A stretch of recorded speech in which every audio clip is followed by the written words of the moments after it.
Welcome to Module 3 of Intro to Operating Systems. I am your professor, Professor Visky, and I want to get into what is virtualization and why is it so pervasive in our society today? Well, virtualization in and of itself is the um, ability to take a hardware object and duplicate it or duplicate its effort and ability over multiple threads simultaneously.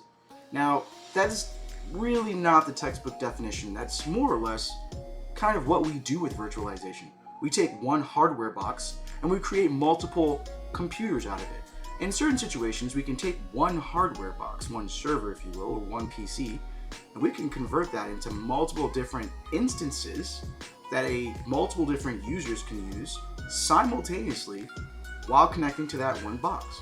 This makes hardware easier to proliferate within the space of our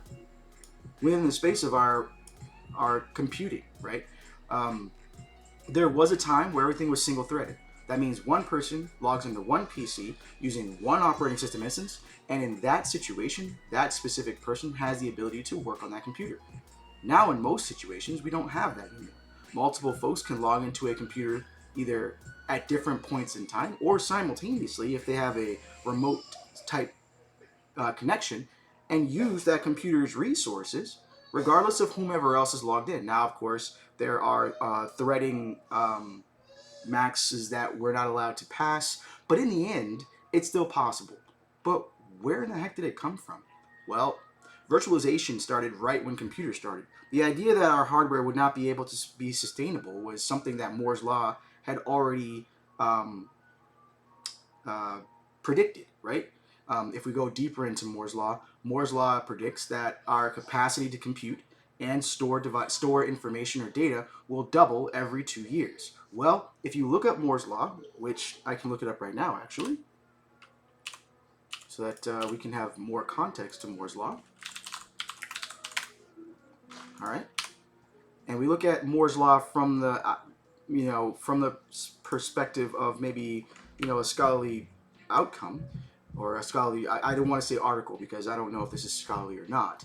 But the idea of Moore's Law is that logarithmically over time, our computing power will more than double or double every 2 years. Please understand that Moore's Law has been true up until this point. And the reason why is because for the last 50 years, 60 years even, we've been doubling in computing capacity, that is storage and power, every 13 point, I think it's 6-9 months. And so the idea that we cannot continue to increase exponentially in our ability to have faster computers is not true. We're merely scratching the surface on what we can do, but that doesn't mean we can't optimize what we have at this moment in time. So when I look at virtualization, and I want to plug Red Hat because they did a really good job of really putting together some good scholarly work to give a brief overview of what the history of virtualization is. And understand one more thing, it's everywhere. It's in everything we use. It's utilized in all things that we hold dear.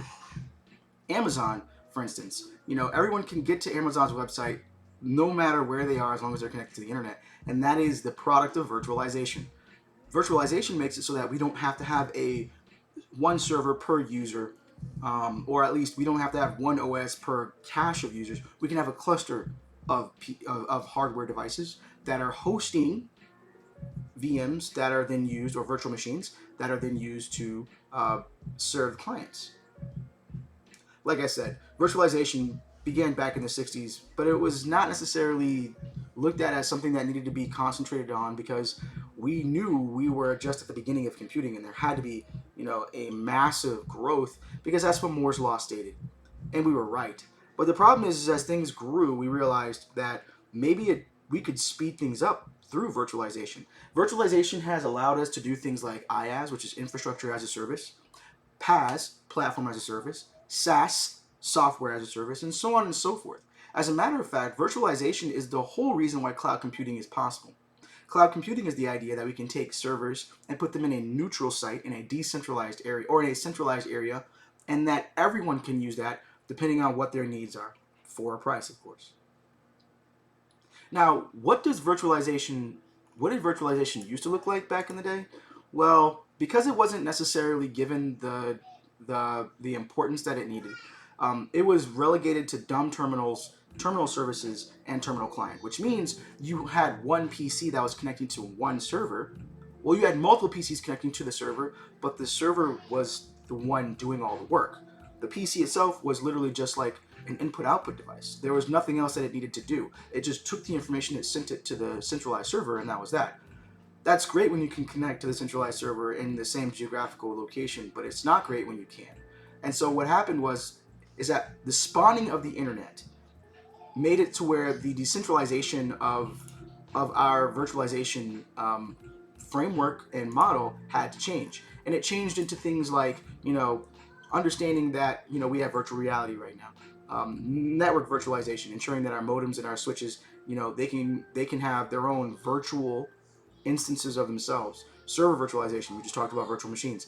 Desktop virtualization, this is happening a lot at bigger firms that don't want to pay for hardware laptops, so they actually pay for the clients with VMware Horizon client, or other such, we call them VDIs, virtual desktop infrastructure. I think that's what the I stands for, but we call them VDIs instead of laptops, or something that we can have as a static hardware device at a location that a person can log into or can go to. And of course, app virtualization, and this is in the form of websites and the like.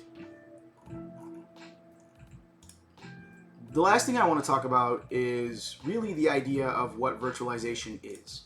Virtualization is not what most people think it is. It's really just taking a hardware device and converting it into multiple hardware devices by using software. Well, if you like this video, please like and subscribe. And there's many more to follow. Module 3 is not done yet. I need to talk about a lot more. And so, like I said, stay tuned. And if you like this video, subscribe. As I say in all my videos, good luck. Have fun. Ciao.